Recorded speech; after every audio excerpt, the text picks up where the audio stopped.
So we are back in the story, chapter 16, where we ended last time. Wendell and Harvey are going back to the holiday house, and the chapter ends with this drawing that foreshadows something coming up in the story, because we know that that's the way it's been so far, and that's what we expect. So, chapter 16, back to Happy Land. Or back to the Happy Land. It was as if the house knew that we were coming back and was calling to them, or knew that they were coming back and was calling to them. As soon as they stepped out into the street, their feet seemed to know the way. All they had to do was let them lead. What do we do when we get there? Wendell wanted to know. I mean, we only just escaped with our lives last time. Mrs. Griffin will help us, Harvey said. Wendell's breath quickened. Suppose Karna bit her head off, he said. Then we'll have to do it alone. Do what? Find Hood. But you told me he was dead. I don't think being dead means much to a creature like him, Harvey said. He's in the house somewhere, Wendell, and we have to hunt him down whether we like it or not. He's the one who stole all those years with our moms and dads, and we won't get them back until we face him. You make it sound easy, Wendell said. The whole house is a box of tricks, Harvey reminded him. The seasons, the presents, they're all illusions. We have to hold on to that. Harvey, look. Wendell pointed ahead of him. Harvey knew the street at a glance. 33 days ago, he'd stood here with Rictus and listened to the tempter tell him what a fine place lay on the other side of the mist wall up ahead. This is it then, Harvey said. It was strange, but he didn't feel afraid, even though he knew they were walking back into their enemy's arms. It was better to face Hood and his illusions now than spend the rest of his life wondering about Lulu and mourning the years he'd lost. Are you ready? He asked Wendell. Before we go, his friend replied, can we just get one thing straight? If the house is all illusions, then how come we felt the cold? And how come I got fat from eating Mrs. Griffin's pies? And I don't know, Harvey cut in, doubt running a cold finger up his spine. I can't explain how Hood's magic works. All I know is he took all those years away to feed himself. Feed?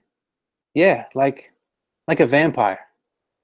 This was the first time that Harvey had thought of Hood that way, but it instinctively seemed right. Blood was life, and life was what Hood fed upon. He was a vampire, sure enough, maybe a king amongst vampires. So shouldn't we have a steak or holy water or something? That's just in stories, Harvey said. But if he comes after us, we fight. Fight with what? Harvey shrugged. The truth was he didn't know. But he was sure that crosses and prayers weren't going to be any use in the battle that lay ahead. No more talk, he said to Wendell. If you don't want to come, then don't. I didn't say that. Good, said Harvey, and started toward the mist. Wendell followed on his heels, and just as Harvey stepped into the wall, he snatched hold of his old friend's sleeve so that they entered as they had exited, together. The mist closed around them like a waterlogged blanket, pressing so hard against their faces, Harvey half thought it intended to smother them. But it only wished to keep them from changing their minds. A moment later, a tremor moved through its folds and spat them out on the other side. It was high summer in Hood's kingdom, the lazy season. The sun, which had been hidden by rain clouds on the other side of the mist, was beaming down on the house and all that prospered around it. The trees swayed in a balmy breeze. The doors and windows of the house, its porch and chimneys, all gleamed as if newly painted. There were welcoming songs in the eaves, welcoming smells from the kitchen, welcoming laughter through the open door. Welcome, everywhere welcome. I'd forgotten, Wendell murmured. Forgotten what? How beautiful it is. Don't trust it, Harvey said. It's an illusion, remember? All of it. Wendell didn't reply, but wandered away towards the trees. The honeyed breeze gusted around him, as if to pluck him up. He didn't resist, but went where it led, into the dappled shade. Wendell, Harvey said, following him across the lawn, we've got to stick together. I'd forgotten about the treehouse, Wendell said dreamily, staring up into the canopy. We had such fun up there, remember? No, said Harvey, determined not to let the past distract him from his mission. I don't remember. Yes, you do, said Wendell, smiling from ear to ear. We worked so hard up there. I'm going to go up to see how it looks. Harvey grabbed his arm. No, you're not. Yes, I am, he snapped back, wrenching his arm from Harvey's grip.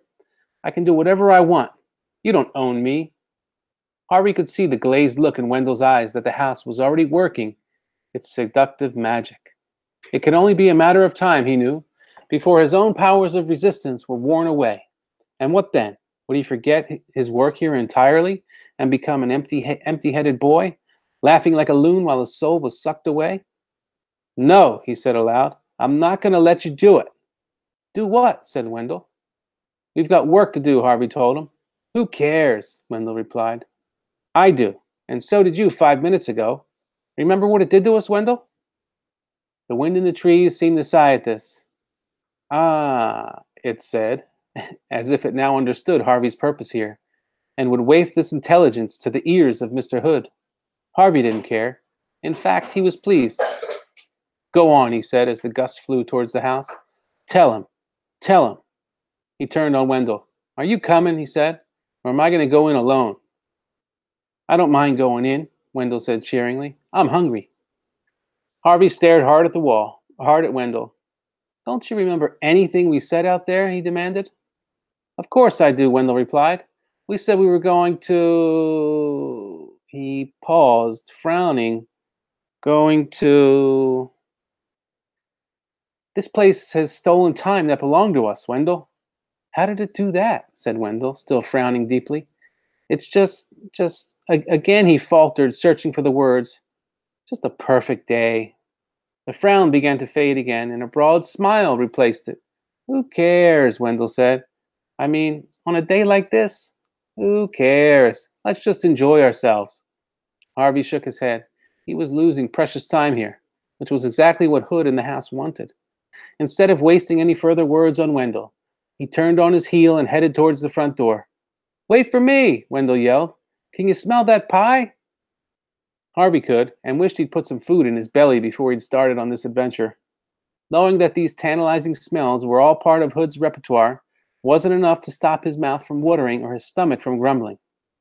All he could do was think of the dust to which his ark animals had turned when he'd stepped out into the street. The pie on the kitchen table was probably made of the same bitter stuff, concealed beneath a sham of sweetness.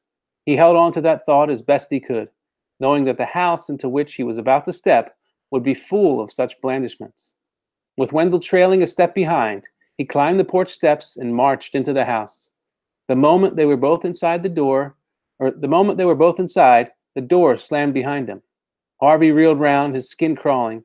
It was not the wind that had thrown the door shut. It was rictus. Okay, and there we have a creepy, creepy picture. It looks like there's somebody in a coffin. And that's it for today, guys. We're just about done here at the end of class. Have a wonderful afternoon.